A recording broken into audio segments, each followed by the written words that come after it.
Hi, I'm Klaus Testrup from Aarhus University. I work with, among other things, digital media, preschool teachers, children, teachers, and how we can combine digital media and everyday pedagogical practice with the internet. And today I'm going to talk a bit about how to use images and videos, like this one, for instance. Well, my point of view is that a video needs to be personal. There needs to be a content. There needs to be an experiment. There needs to be questions. Well, why that? The personal side of it, I think if you see it from a democracy point of view, we have to be personally present, telling about what we think is important, what we would like to know about the world. We have to be personally curious about what might go on elsewhere in the world.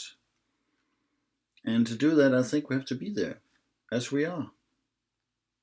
And I'm Klaus, a researcher, so that's why I'm sitting here in my office with all my books and my coffee, which I drink a lot of during a day's work.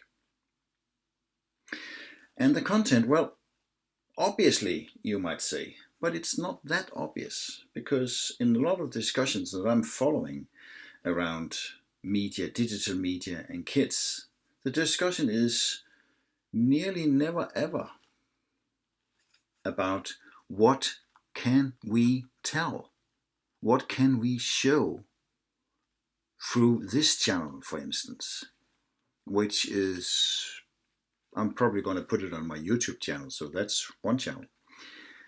What can we tell? What can we show? There's a content, there's something we have an interest in, something we want to know more about. We're searching for knowledge and abilities.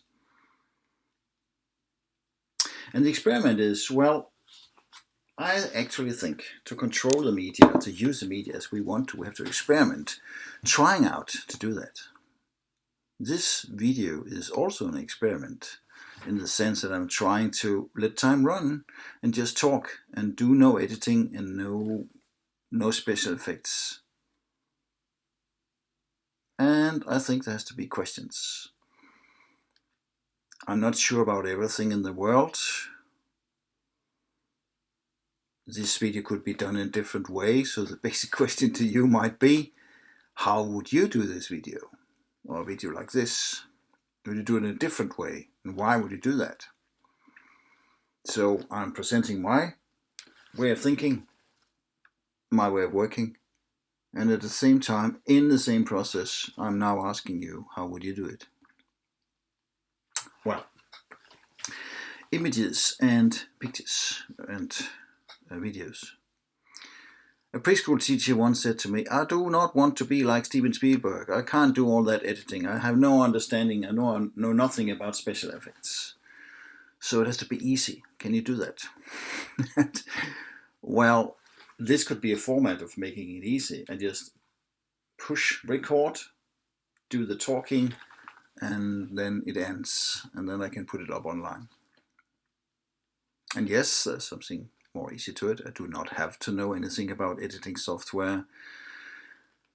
I do not have to think myself in a studio in a professional TV or video film company. I can do it now, I can do it here, I can do it where I am, I can do it in the kindergarten, I can do it in the parking place, I can do it in the playground.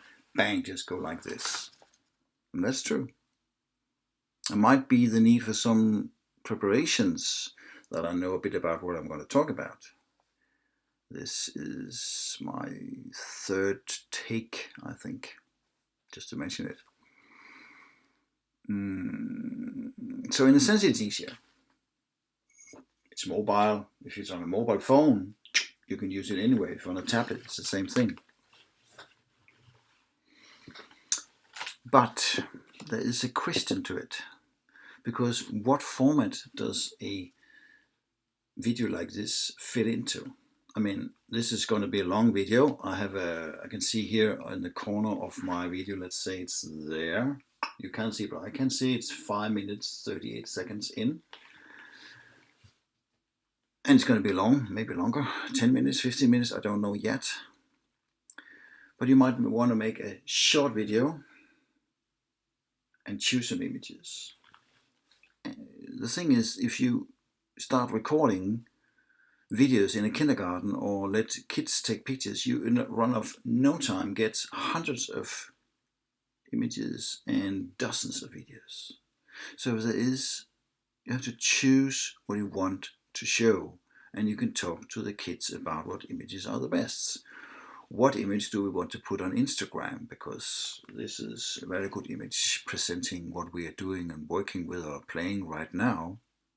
What few images do we want to put up on Facebook or our blog post to show a narrative we like or something we are very interested in at the moment?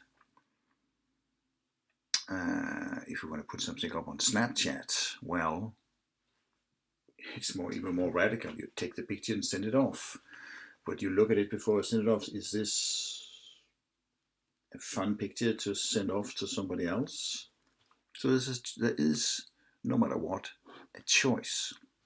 And I would even say you could put, let's say you make a video 2 minutes long showing some kids playing, and then you write below on the blog post or the Facebook post, what is this game about?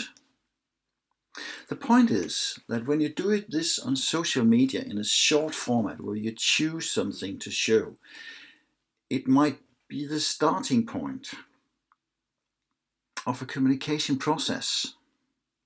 Some might answer. The mother to some of the girls you filmed might answer on the Facebook group saying, wow, interesting, what is it they're playing? I don't quite get it. Or you might get a comment on Instagram to your pictures saying, wow, we like it, or the opposite. Or they might even respond by sending pictures back to you.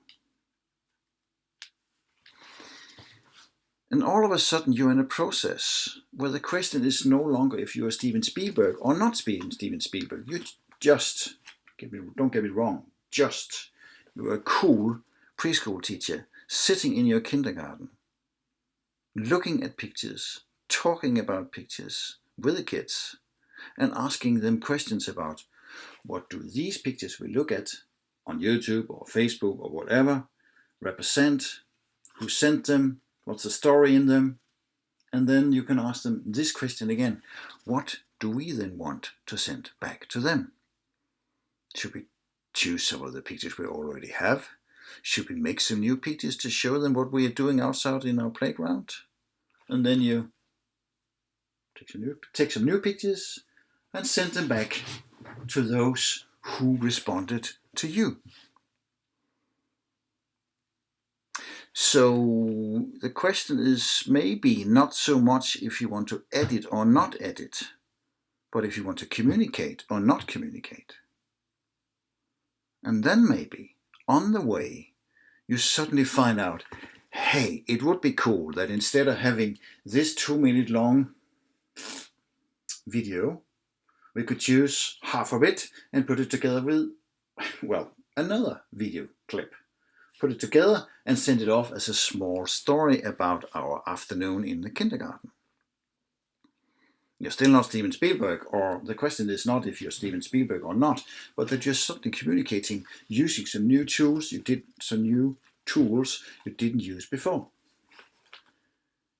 Because Snapchat and Instagram you can easily change the picture in run of no time. And on Snapchat you can add some different filters that makes it fun to watch. So in a sense you are already in the process of editing and experimenting. So suddenly you start using tools or thinking that you didn't do before. And it's all close to your everyday practice. It's close to what the kids are doing if they're playing or having different kinds of activities. And you show it to somebody who might have an interest in seeing what you're doing.